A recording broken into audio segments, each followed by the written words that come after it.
I made every team's oldest player a 99 overall in NHL 24, and we are basically just going to go ahead and see how differently that affects the NHL over a 5-year simulation, see who takes home all the individual awards, see who wins the Stanley Cup, all that good stuff. We are probably going to have new guys scoring a lot of points in the NHL, so let's go ahead and see who the oldest players on every single franchise in the NHL are. So starting out with the Anaheim Ducks, Alex Killorn is the oldest player on the team, so he's going to move up to a 99. Arizona, technically it is Shea Weber, although he doesn't play anymore. He's retired. He's on a 3-year deal still. For Boston, it is their captain, Brad Marchand, as well as for the Buffalo Sabres, as Kyle Okposo is somehow their captain. For Calgary, it also is going to be their captain, 34 years old, Mikael Backlund, 99 overall now. Carolina is going to have Brent Burns at a 99. Now for Chicago, it is Nick Foligno. He just recently re-signed there. For the Colorado Avalanche, it is their newest addition in Zach Parise. He's damn near 40 years old, which I did not know. This man has been in the NHL for a long time. I remember him back on New Jersey. He didn't play that long in New Jersey, signed that massive deal in Minnesota. For Columbus, it's going to be Eric Goodbrandstrom, only 31 years old, so Columbus has a very young team. Dallas, obviously, it's going to be Joe Pavelski, 39 years old, but still playing at a very high level for his age. I mean, last season, he was damn near a point per game, 27 goals and 81 points. That was actually 2 years ago. Last year, he was damn near point per game yet again. Now for the Red Wings, it is going to be James Reimer, their starting goalie now. Now for Edmonton, it's going to be their newest addition in Corey Perry, 99 overall, 38 years old. If they do not win a Stanley Cup in this simulation, I will be disappointed. For the Florida Panthers, it is Sergei Bobrovsky, back to a 99, back to his Vezina ways. He's only 35 years old. For the LA Kings, it's going to be their captain, Anze Kopitar, 36 years old. For Minnesota, obviously, it's going to be Marc-Andre Fleury, damn near 40. Still kicking it, though, not the goalie that he used to be, but he's back to a 99, so we can't complain. The Montreal Canadiens, of course, it had to be Carey Price, 36 years old, technically retired, but he's still in the game, so I'm going to count him just like I counted Shea Weber. For the Nashville Predators, it will be Ryan McDonough, the former captain of the Rangers, only 34 years old. Now for New Jersey, it's going to be Brendan Smith, 34 years old, up to a 99 overall. Funny story is I actually met this guy back in December of 2018. He played for the Rangers. They were playing at the Bell Center,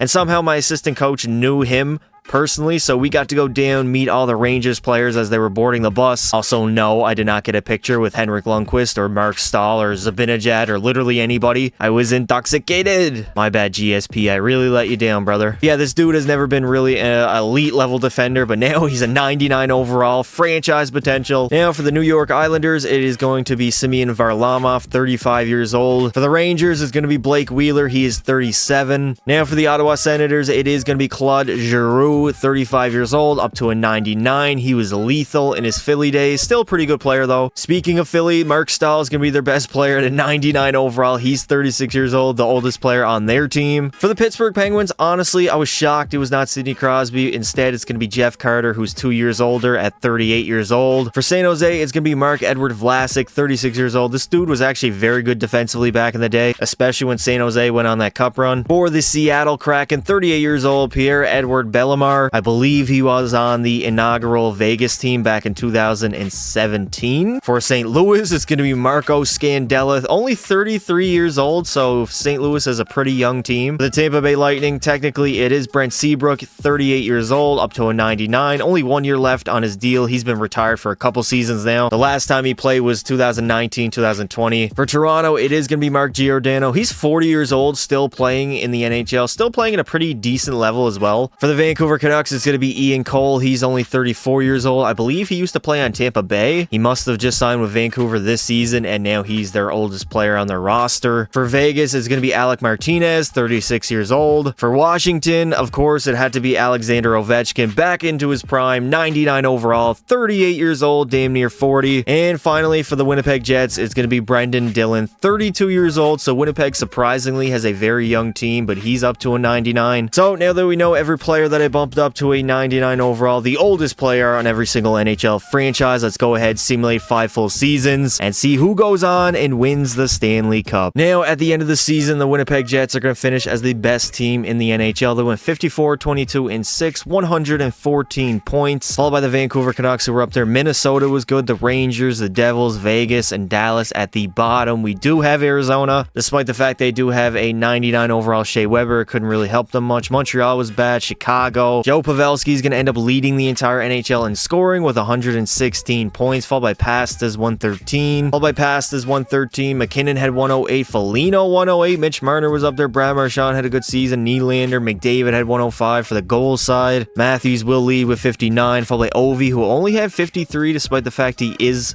the highest overall you can get in the game. Pavelski had a big season, 52 goals. Kopitar had 50 for, I believe, the very first time in his career. His career high is only 35 in 2017-18, so at 36 years old, playing the best hockey of his career, possibly. Philip Forsberg was good. Brock Besser was up there. Giroux had 48 goals for defensemen now. Brendan Smith is going to lead all D-men in scoring with 99 points. Shout out to him. Followed by Brendan Dillon, who had 96. Brent Burns was up there. Makar had 83. McDonough had 78. Giordano was up there. For goalies, Hellebuck is going to break the NHL wins record with 54 wins. Also, Demko is going to break it as well. He had 50. Vanacek had 48. Aiden Hill 47. Ottinger had 47. Now for the shutout side, Passy will lead with 8, followed by Marc-Andre Fleury, who did have 7 shutouts. Bennington had 7, and then a lot of people had 6 and 5. And here we go in the very first season. This is our playoff matchup, so let's see who goes on and advances to the Stanley Cup Finals. And in the Stanley Cup Finals, we have a rematch from 2006 between the Oilers and the Hurricanes. So let's see who's going to go on and take home that Stanley Cup at the end of year number 1. And yet again, just like 2006, history is going to repeat itself as the Hurricanes are going to beat the Oilers in the finals. This time in 5 games, it was really not that close. I'd say I'm slightly disappointed, but I think I'm a lot more disappointed than that. Your mom's a ho, Sebastian Aho, is going to take home the Conn Smythe, 6 goals and 29 points, a very good postseason run. And Brent Burns, the 99 overall recipient to their first Stanley Cup since 2006, which is honestly a very, very long time ago, but there it is. They get to raise it here on home ice. As here comes Jordan Stahl, coming to lift it for, I believe, the second time in his career. I think he was on the 2009 Penguins, but regardless, the Hurricanes have gone all the way in the very first season. Now for the playoffs, Connor McDavid is going to lead in goals with 15 and points with 33. Draisaitl had 30, so very good playoff run by them. Also, Corey Perry had 29.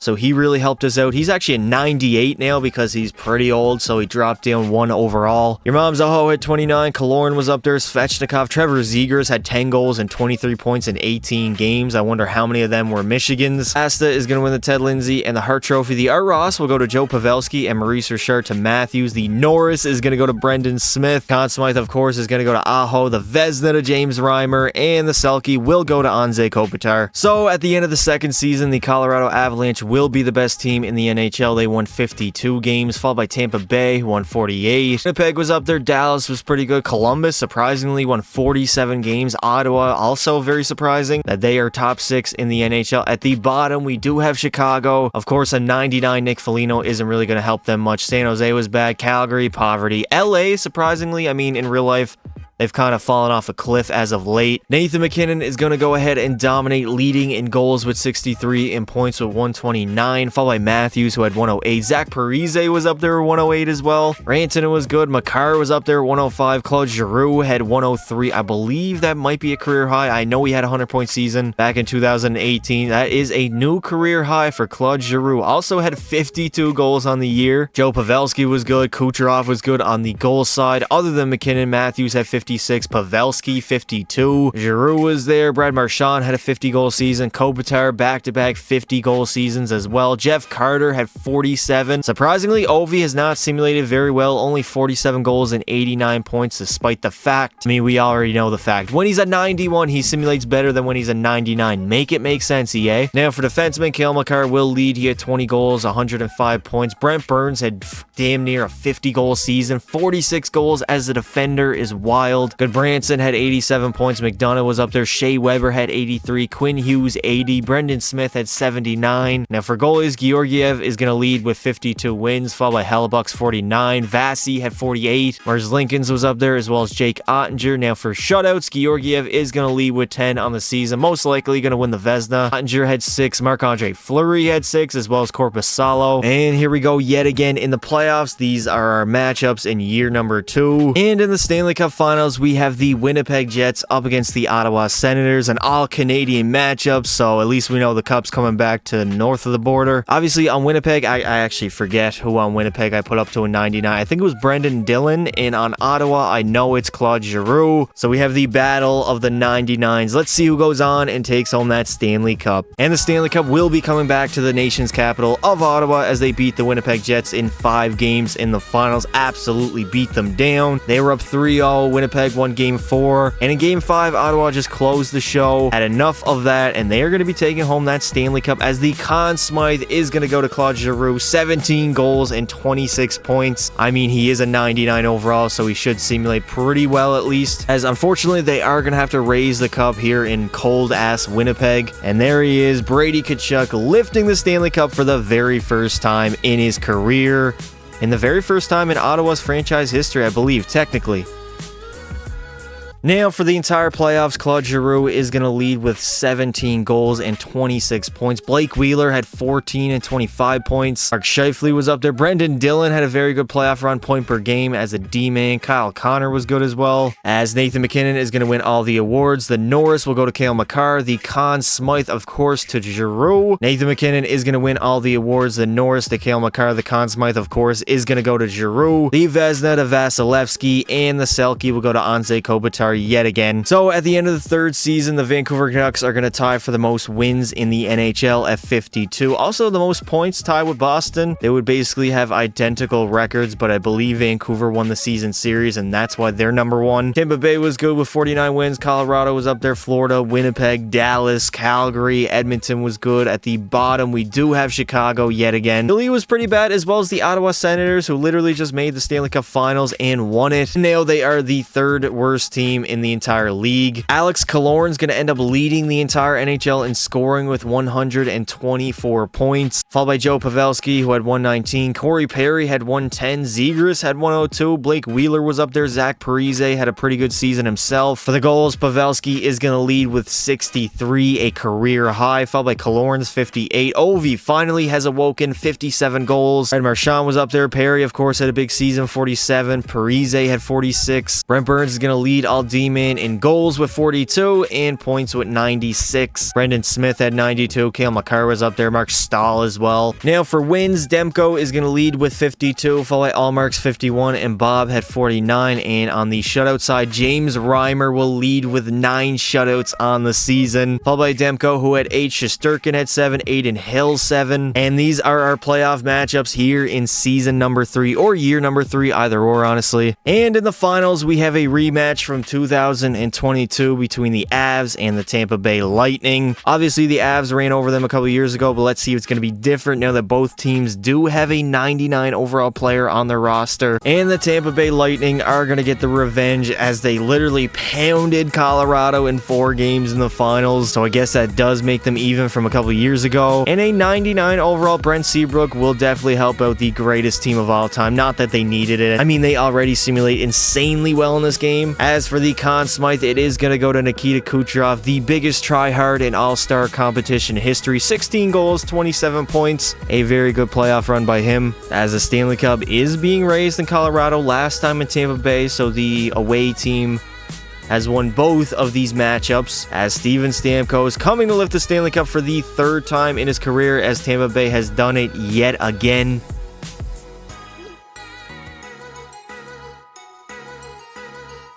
Zach Parise is going to end up leading the NHL in goal scoring with 19 goals and 30 points in the postseason, followed by Kucherov, who did win the Conn Smythe. Nathan MacKinnon was good. Rantanen was good. Ovi was pretty good as well, 11 goals and 22 points. Killorn is going to take on the Ted Lindsay, Art Ross, and Hart Trophy. Joe Pavelski is going to win the Maurice Richard. The Norris to Brent Burns. Obviously, the Conn Smythe went to Kucherov. Bobrovsky is going to win the Vezina, and the Selke, again, is going to go to Anze Kopitar. For now, I believe 3 years in a row, he might honestly win it every single season. Now, the defending Stanley Cup champions in the Tampa Bay Lightning are going to finish as the best team in the league, winning 54 games, followed by the Dallas Stars, who were also very good. Vancouver was up there, Winnipeg, St. Louis, surprisingly, and Toronto. Finally, have not heard of them in the video at all. I mean, they needed a defenseman, and they got a 99 Giordano, so Joe Pavelski is going to continue to dominate, leading the scoring race yet again, this time with 124 points. Nathan MacKinnon was up there. Zach Parise had 115. 113. Foligno had 113, still somehow was a -4. Anze Kopitar was good. Johnny Hockey was up there, as well as JT Miller. Now on the goal side, McKinnon will lead with 56, followed by Ovi, who had 55, Pavelski 54, Matthews 53, Foligno had 51, Kyle Okposo had a career year, 50 goals and 100 points. Again, Brendan Smith is going to lead all D-Man, this time with 101 points. Brendan Dillon was good. Dougie Hamilton had 34 goals. Brent Burns was up there. Mark Stahl was a point per game for the entire season. And Vasi is going to lead with wins. He had 53. Jake Ottinger also had 50. Now on the shutout side, Thatcher Demko will lead with 7. And in the Stanley Cup Finals, we have the Vancouver Canucks up against the Detroit Red Wings. So let's see who goes on and takes home that Stanley Cup. Yet again, the Vancouver Canucks are going to choke away a Game 7 in the Stanley Cup Finals, this time to the Red Wings as they completed the little mini comeback they had. They were down 3-2 in the series, won 2 straight, and then again on home ice in Game 7, Vancouver choked. There's probably 100% going to be riots outside the arena yet again, as the Red Wings are going to win it here in year number 4 on the back of James Reimer, 99 overall. Patrick Kane will win the Conn Smythe though, 16 goals and 31 points for Showtime, as he's going to get his second Conn Smythe and I believe his 4th Stanley Cup of his career, as again the Vancouver fans have to watch the Stanley Cup being raised in their building but not for their team. The Red Wings are going to go all the way. Here's the captain, Dylan Larkin, coming to lift the Stanley Cup for the first time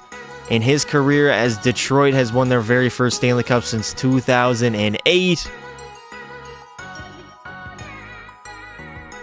Now for the playoffs, JT Miller is going to lead with 33 points, followed by Patrick Kane, who had 31. Blake Wheeler was up there. Alex DeBrincat was good. Zibanejad was good. Brock Besser had 14 goals and 25 points. Joe Pavelski is going to take home the Ted Lindsay, Art Ross, and Hart Trophy. Nathan McKinnon is going to win that Maurice Richard. The Norris, again, is going to go to Brendan Smith. The Conn Smythe to Patty Kane. The Vezina, again, the Vasi, and the Selke for 4 years in a row is going to go to Anze Kopitar. So at the end of the final season, the Toronto Maple Leafs are going to be the best team in the NHL as they go 50, 25, and 7. Colorado came in second place with 49 wins. New Jersey was up there. Pittsburgh was pretty good. They had 48 wins. Boston, Carolina, Tampa Bay. At the bottom, we do have St. Louis, Anaheim, Montreal, Seattle, Calgary. Chicago actually played pretty well, winning 36 games. Pavelski is going to lead everybody in scoring with 120 points yet again. He's been dominating. Jason Robertson was good. Matthews had 114. Kyle Connor 111. Nick Foligno had 111. This time was a +1. Ovi had a big season finally. Nylander, Kyle Okposo had 108 on the goals side. Matthews will lead with 58. Giroux had 57, damn near 60 goal season by him. Joe Pavelski had 54. Ovi 51. Blake Wheeler had 50. Again, Brendan Smith's going to lead all D-Man, this time with 92 points. Mark Stahl had 89 and Erik Karlsson had 86, who has been very quiet throughout the video. And in goal, Samsonov is going to lead in wins with 49, and for shutouts, it's going to be Vanacek, who had 6. And here is our playoff bracket for the 5th and final season of the video. And now in the final season in the Stanley Cup Finals, we have the Dallas Stars up against the New Jersey Devils. So let's go ahead, simulate, and see who goes on and takes home that Stanley Cup at the end of year number 5. And the Dallas Stars might have just had the biggest choke job in NHL history, as they blew a 3-1 series lead in the Stanley Cup Finals to New Jersey, as they were literally 1 win away from winning the Stanley Cup. Now New Jersey on home ice is going to raise it. That is so disappointing for the Dallas Stars and Joe Pavelski, looking to get his very first cup, as Jesper Bratt is going to win the Conn Smythe. 12 goals and 30 points for him. A very, very good playoff run, especially the fact that he's not the one that's a 99 overall. It's actually Brendan Smith, as the Stanley Cup is going to be raised in New Jersey for the very first time in a long-ass time. I mean, I think Martin Brodeur was on the team the last time they won the Stanley Cup. And now Nico Hischier coming to lift it for the very first time in his career, as New Jersey has gone all the way in the final season.